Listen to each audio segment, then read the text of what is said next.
और बढ़िया भगवान का प्रतिभाव से मुझे प्रयास होना चाहिए कि आप अपने आचार्य जी को, पंडित जी को, पुरोहित जी को बुलाएं और उनके माध्यम से पूजन करवाएं। परंतु आपके पास समय नहीं है, यथोचित रक्षणा नहीं है, या आप किसी प्रकार की व्यवस्था नहीं बना पा रहे हैं, या जल्दबाजी में कार्य आपने सुनिश्चित किया है कि अभी पूजा करनी है, अब बताइए जो है पंडित जी को अनुकूल नहीं हो पाएगा। तो इस प्रकार से अगर आप पूजन कर रहे हैं तो भगवान शिव का पूजन करने इस विधि के अनुरूप से करें। हमने बहुत ही सुंदर इस वीडियो में आपको बताया है, समझाया है। जो भी अगर आपको इस वीडियो के अनुरूप अंतिम में किसी भी प्रकार का प्रश्न है तो आप हमें कमेंट अवश्य करें। चलिए आइए देखते हैं कि भगवान शिव का पूजन। सबसे पहले जो है पूजा की सामग्री देख लें। बेसिक सामग्री है एकदम साधारण जो आपके घर में उपलब्ध हो जाएगी। ये अगवन का पुष्प है, इसको मंदार पुष्प भी कहते हैं, कहीं कहीं आंकड़ा भी कहा जाता है। महाराष्ट्र में इसे रुई का फूल कहा जाता है। ये कनेरी है, लाल कनेरी। कनेर पुष्प भगवान शिव को अत्यंत प्रिय है। अगर पीला कनेर मिल जाए तो और भी अच्छा है। ये सफेद पुष्प है। ये ग्रामीण क्षेत्रों में बहुतायत में पाया जाता है, एकदम सरलता से मिल जाता है। और ये है गुलाब पुष्प। भगवान के लिए ये दुर्वा रखी हुई है। दुर्वा के पश्चात बेल पत्र है। हमारे बगीचे में ही जो है पान का पेड़ लगा हुआ है, तो ये पान पत्ता है, धूप है, अगरबत्ती का उपयोग हम नहीं करते, लकड़ी इत्यादि रहती है तो पर्यावरण की दृष्टि से हम नहीं करते हैं, इसलिए धूप का उपयोग करते हैं। माचिस, रुई, भगवान को पूजने के लिए रुई रखिए। एक दीपक एक्स्ट्रा बना के रखिए अंतिम में आरती करने के लिए।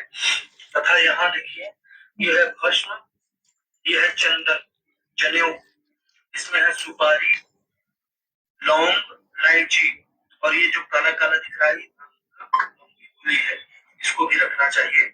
जनेऊ है भगवान शिव की पूजा के लिए। ये साफ सुथरे अक्षत है। ये मूंगफली है नैवेद्य दिखाने के लिए। हमारे पास कुछ मीठा इत्यादि आज उपलब्ध नहीं हो पाया, इसलिए जो है हम यहाँ मूंगफली का उपयोग कर रहे हैं। भगवान शिव की पूजा के लिए दूध अत्यंत आवश्यक है। ये हमने 2 जगह पंचामृत बनाया हुआ है, आप ये 2 जगह बना के रखिए। एक छोटी छोटी कटोरियों में, एक भगवान के स्नान के लिए, दूसरा नैवेद्य के लिए। एक दीपक जल रहा है, नारियल है, कुछ फल रखे हुए हैं, पीछे एक नया वस्त्र रखा हुआ है, यहाँ शंख रखा हुआ है। ये दिया ही नहीं जल रहा, हवा आचमन के लिए जल है, ये भगवान के स्नान के लिए जल है। इस प्रकार से जो है आप सफेद कपड़ा बिछा करके एक चौकी में भगवान शिवलिंग को वहां स्थापित कर ले। हमेशा ध्यान रखिए ये पूर्व दिशा है, अगर ये पूर्व दिशा है तो ये उत्तर दिशा हो गई। आरव पार्वती है, इधर आ, ये उत्तर दिशा वहाँ भगवान जी का जो मंदिर है ना, उसमें एक टोकरी में बहुत सारा चुन्नी होगा, लेके आओ तो। हाँ ऐसे करके बताएंगे क्या है।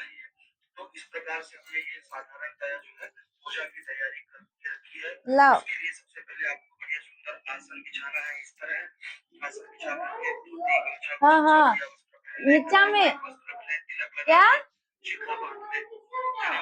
नीचा वाला में जो भगवान जी के नीचा जो टोकरी है, तो आपको सिर में वस्त्र रखना हाँ आवश्यक है। तो बढ़िया सिर में वस्त्र रख करके, बढ़िया साड़ी पहन करके शादी परिधान में भगवान शिव का पूजन करेंगे। तो चलिए हम पूजन आरंभ करते हैं।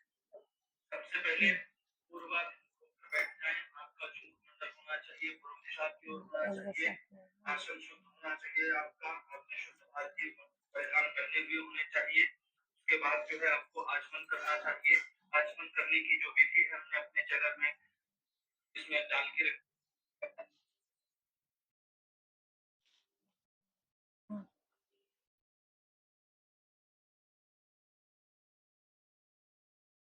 रखी है, तो आप उसे देख लें कि कैसे आचमन किया जाता है। तो आप आचमन करें। ओम केशवाय नमः। नारायणाय नमः, ओम माधवाय नमः, ऋषिकेशाय नमः, हस्तौ प्रक्षाल्यः। अगर आपको मंत्र नहीं आते हैं तो आप जो है भगवान विष्णु का 3 बार नाम लेकर के जल की कीजिए और एक बार उनका ही नाम लेकर के हाथ धो लीजिए। हाथ धोने के लिए आपको केवल हाथ पवित्र करना है। इस प्रकार से हाथ में जल लेना और यहाँ छोड़ देना है।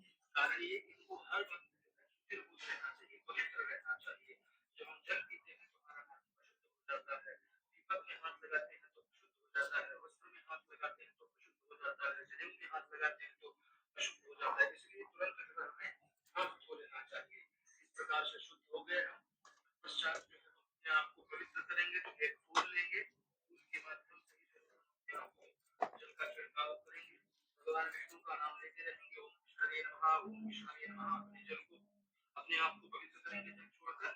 इसके बाद अपने आसन को पवित्र करेंगे, ओम कृष्णाय नमः, प्रत्यय नमः, कृष्णाय नमः, प्रत्यय नमः, कृष्णाय नमः, प्रत्यय नमः। इस प्रकार बोल के भगवान विष्णु का नाम लेके और पृथ्वी माता का नाम लेकर के आपको अपने आसन को शुद्ध करना है। अपने आप को तिलक लगाना है, ओम कृष्णाय नमः, ओम नमः शिवाय। अगर आप भगवान शिव के भक्त हैं तो बढ़िया त्रिपुंड धारण कीजिए। उसके बाद अगर आप महिला हैं तो केवल बिंदु धारण कीजिए, गंध का, कुमकुम का, हल्दी कुमकुम का अपने लगाइए मस्तक में बढ़िया ज्ञानेंद्रिय में। तत्पश्चात जो है शिखा बांधना है। स्नान अगर आपके पास शिखा है, अगर आप शिखा रखते हैं तो शिखा बांध लें, तत्पश्चात हाथ धो लें। अब जो है भगवान शिव का ध्यान करना है। देखिए पूरा आसन लगा हुआ है, भगवान शिव का ध्यान करने के लिए एक बेलपत्र लेना है और बेलपत्र लेकर के भगवान का ध्यान करना है। ध्यान करने के लिए अगर आपको मंत्र नहीं आता है तो ओम नमः शिवाय बोलकर चढ़ा दीजिए। अगर आता है तो ओम कर्पूर गौरम करुणावतारम संसार सारम भुजगेन्द्रहारम सदा वसंतम हृदयारविंदे भवं भवानी सहितं नमामि। इस प्रकार बोल करके भगवान शिव का ध्यान करते हुए भगवान शिव को वहां जो है आप बेलपत्र रख दीजिए। उसके बाद दीपक, जो ये आपका दीपक है ये आपके कर्म का साक्षी होता है, तो इसको भी जो है इस प्रकार से चावल थोड़ा सा फूल में जो है गंध लगा दीजिए और उसी में थोड़ा सा चावल लगा दीजिए इस प्रकार से। और यहाँ दीपक के पास यहाँ रख दीजिए, दीपक को नमस्कार कीजिए कि आप हमारे कर्म के साक्षी के रूप में विद्यमान रहे। जब तक हमारी यह पूजा हो रही है तब तक आप इसी प्रकार अंधकार को दूर करके सर्वज्ञ रूपी सज्ञान रूपी प्रकाश करते रहे। अगर आपको मंत्र आता है तो शुभम करो कल्याणम माधोक्यम ज्योति प्रकाशायोति ज्योति नमोस्तुते। इस प्रकार का मंत्र पढ़ करके दीपक के पास चावल को छोड़ दीजिए। ये शंख रखा हुआ है। भगवान शिव की पूजा में जो है शंख पूजा या शंख का जल नहीं चढ़ाना चाहिए। शंखोदक चढ़ाने का विधान नहीं है कि भगवान को शंख का जल नहीं चढ़ाना चाहिए, बाकी शंख की पूजा करनी चाहिए। तो जो शंख में है चावल नहीं चढ़ाते हैं, इसलिए केवल गंध और पुष्प दीजिए। इस प्रकार से गंध और पुष्प आय नमः बोल के विश्वरे नमः बोल करके भगवान को जो है पुष्प इस प्रकार से चढ़ा देंगे। तत्पश्चात जो है भगवान शिव को अपना जो है आसन में निकालेंगे। देखिए इस प्रकार से आप जगह बना करके यहाँ पर रखेंगे। ये थोड़ी हमारी परात बड़ी है, हमने इसलिए ली है क्योंकि लगातार हमको इसमें जल इसलिए जो है रखा हुआ है बड़ा थोड़ा सा। भगवान शिव को आसन में निकाल दीजिए।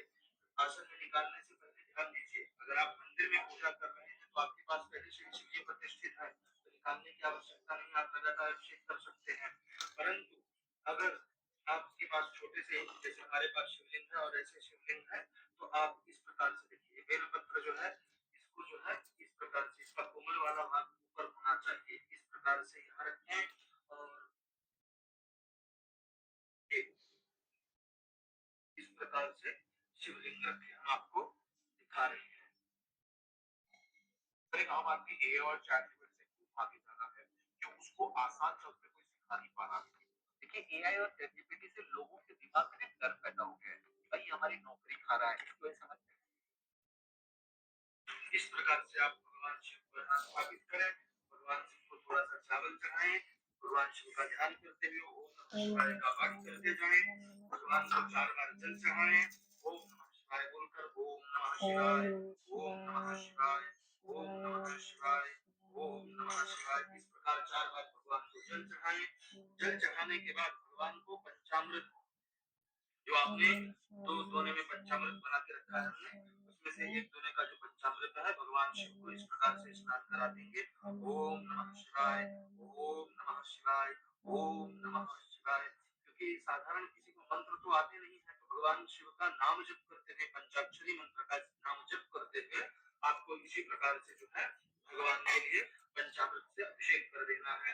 फिर भगवान के ऊपर थोड़ा सा 1 चम्मच जल चढ़ाइए, ओम नमः शिवाय बोलते हुए भगवान शिव को जो है जल चढ़ाने के पश्चात भगवान को